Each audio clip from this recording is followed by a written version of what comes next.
শুনলাম যে আমাদের পতাকার ইতিহাস কি, আর আমাদের যে হাওড়া জেলা স্বাধীনতার সময় তার কি ভূমিকা ছিল। এবার আমরা একটু জানি তাদের কথা, যাদের হয়তো আমরা খুব কমই মনে করে দিই। মানে আমরা যখন স্বাধীনতার কথা বলি আমাদের মাথায় আসে নেতাজির কথা, মহাত্মা গান্ধীর কথা, নেহরুর কথা, আসে বিনয় বাদল দীনেশের কথা। কিন্তু তাছাড়া আমরা নারীর ভূমিকা ভুলে যাই। অবশ্যই আমরা মেয়ে। আজকে সমাজে দাঁড়িয়ে আমি একজন মেয়ে হয়ে গার্লস কলেজে পড়েছি, তোমরা গার্লস স্কুলে পড়ছো, পরবর্তীতে আরো উঁচুতে যাবে। সমাজ এরকম ছিল না, তখন অনেকটাই কনজারভেটিভ সমাজ ছিল, পুরুষতান্ত্রিক সমাজ ছিল। মেয়েদের এত সুযোগ সুবিধা দেওয়া হতো না, পড়াশোনাও হয়তো এত বেশি করানো হতো না। তাই আমরা একটু জানবো স্বাধীনতার সময় মেয়েদের ভূমিকা কি ছিল। আমরা যদি ভারতের স্বাধীনতার আন্দোলনের সময়কার ইতিহাস দেখি তাহলে কিন্তু মেয়েদের অনেক অবদান রয়েছে ভারতের স্বাধীনতায়।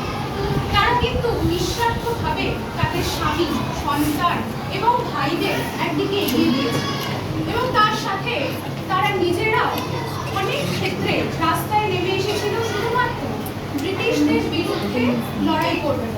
তারা অনেক মিছিলের নেতৃত্ব দিয়েছে, তারা বক্তৃতা দিয়ে বিক্ষোভও প্রকাশ করেছে। এবার এর মধ্যে কিছু মহিলা আছেন যাদের আমরা চিনি, মানে মোটামুটি আমরা তাদের নাম জানি। যেমন তাদের মধ্যে আছে ঝাঁসির রানী লক্ষ্মীবাই, আমরা জানি তো তার নাম, নিশ্চয়ই জানি সবাই। বেগম হযরত মোহাম্মদ আছেন, আচ্ছা, তা বাদে আছেন মানবী হাজরা, আমরা সবাই জানি তার নাম নিশ্চয়ই। তাছাড়াও আছেন অ্যানি বেসান্ট। এরা কিন্তু সকলেই তখনকার সেই সমাজে, পুরুষতান্ত্রিক সমাজে পুরুষদের সঙ্গে কাঁধে কাঁধ মিলিয়ে আন্দোলনে যোগদান করেছিলেন। শুধু তাই নয়, এনাদের ছাড়াও আরো শত শত মহিলা ছিলেন যারা তাদের পুরুষদের যে সংগ্রামীরা ছিলেন তাদের পাশে থেকে, তাদের সাথে থেকে অনেক ক্ষেত্রে এই আন্দোলনে অংশগ্রহণ করেছিলেন।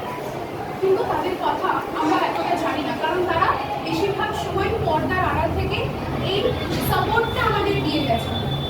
তাই আমরা বলবো তারাই কিন্তু ছিলেন যারা আজ আমরা যে এখানে দাঁড়িয়ে, আজ আমি যে কলেজে পড়েছি, তোমরা পড়ছো, তারা কিন্তু সেই বীজটা তখন দিয়ে গেছিলেন, পুঁতে গেছিলেন যে নারীরাও পারে তাদের যে গতানুগতিক গৃহস্থলী যে কাজ, সেখান থেকে বেরিয়ে এসে, সেই দায়িত্ব থেকে বেরিয়ে এসে স্বাধীনতার কোনো সংগ্রামে অংশগ্রহণ করতে এবং ব্রিটিশদের বিরুদ্ধে লড়াই করে স্বাধীনতা আনতে।